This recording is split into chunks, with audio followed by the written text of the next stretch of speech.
Bonsoir à tous, j'espère que vous allez bien. On se retrouve pour un nouveau cours avec le Rav Hershey Kleiman. Toujours les Nishman de Niftarim, de Rachel Batiakot, Mordechai Benir chez Marcel Ben Hélène, pour la fois chez Emmanuel Malade, pour la Tzara, tous ceux qui en ont besoin.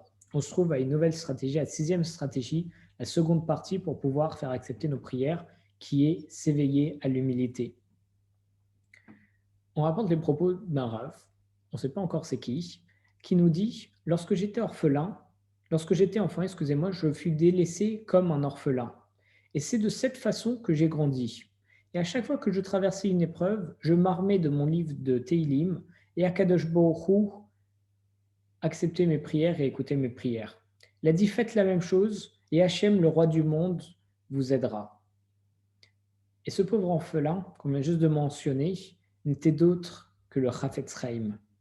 Le vide qui emplissait le cœur de cet enfant, il était considérable et insupportable. Il était absolument tout seul à un très bas âge. Et c'est cette vulnérabilité qui place la veuve et l'orphelin sous la protection personnelle d'Akadosh Baruch Hu. C'est pour ça qu'on dit toujours faites attention à la veuve et l'orphelin. Pourquoi eux en particulier? On pourrait dire au pauvre qui est dans une situation très précaire, faites attention à lui. Pourquoi la veuve et l'orphelin? Parce que ce sont des personnes qui sont délaissées et qui ont le cœur qui a été vidé. Et c'est véritablement un vide qui est considérable et qui pose énormément de problèmes et qui peut être parfois insupportable. Étant donné qu'on se retrouve seul, si Chaz Shalom, on a perdu notre époux ou notre épouse, ou bien nos parents, encore une fois, Chaz Shalom, c'est un vide très très grand qui est vraiment conséquent. C'est pour ça qu'on dit qu'il faut faire attention à ces personnes-là. Et on dit qu'Akadosh Baruch Hu, il fait particulièrement et personnellement attention à eux.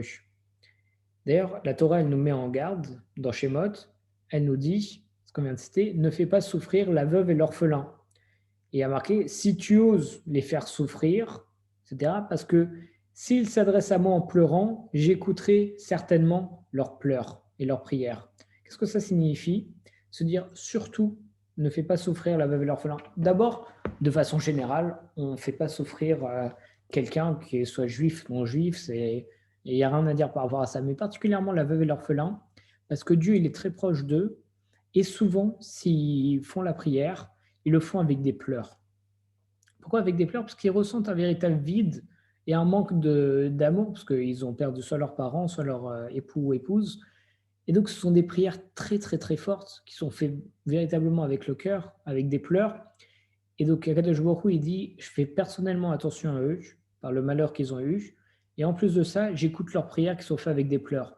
Donc, si Chazé Shalom, tu en viens à leur faire du mal, sache que s'ils se plaignent à moi, c'est certain que je les écouterai.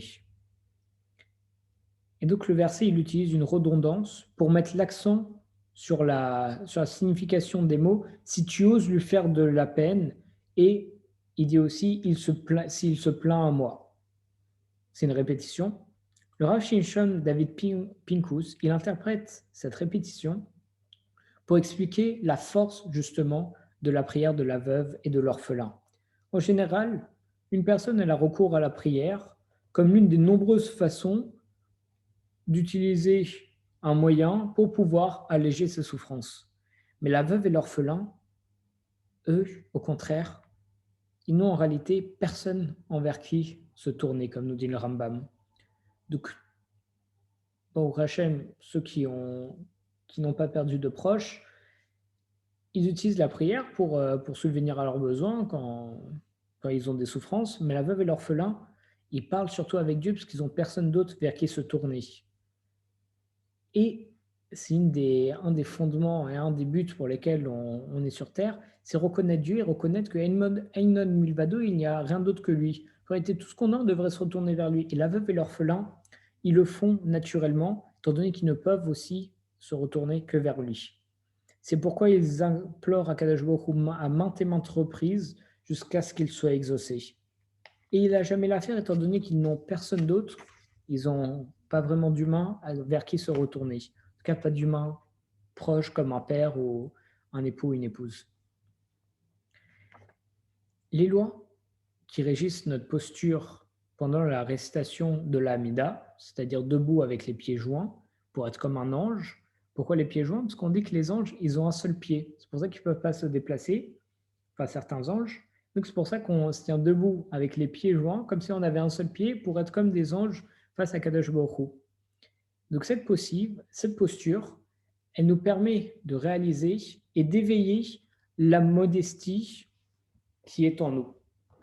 La Gemara, dans le traité Brachot, au Daf Lamed Dalet Amud Aleph, à la page 34 au verso, nous enseigne qu'au début et à la fin de la récitation de la bénédiction des Havot, donc sur nos patriarches, dans la Hamida, la personne, elle doit se prosterner. On voit, ce sont les premières bénédictions.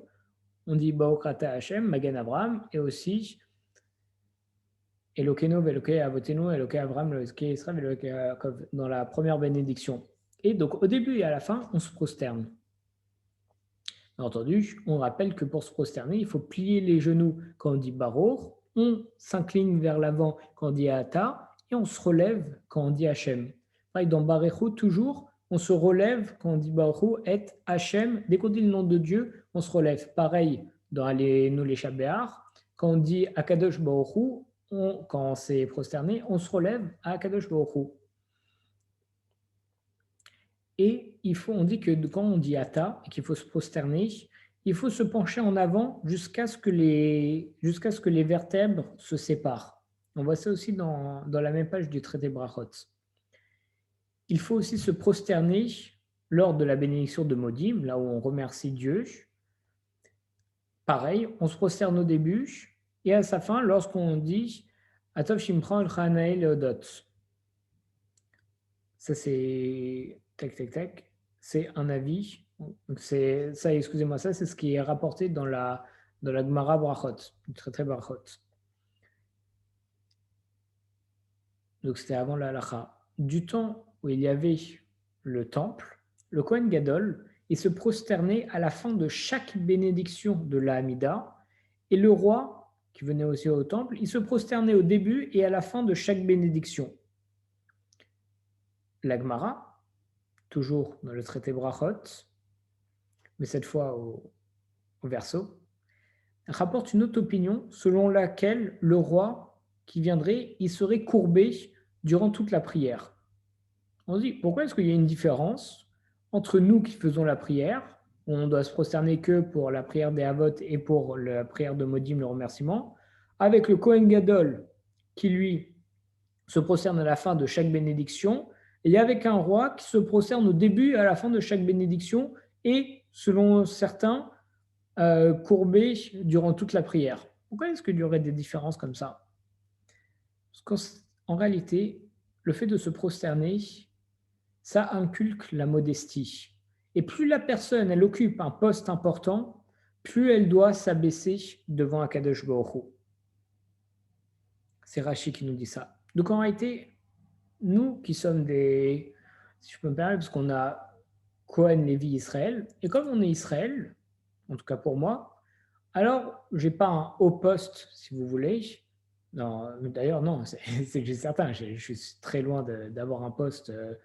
On ne pourrait même pas appeler ça un poste dans la communauté, étant donné mon minuscule niveau, mais de ce fait, je dois être beaucoup plus facilement modeste que quelqu'un qui a un poste plus élevé, comme un simple fonctionnaire, comme il a un poste plus bas que le président de l'entreprise.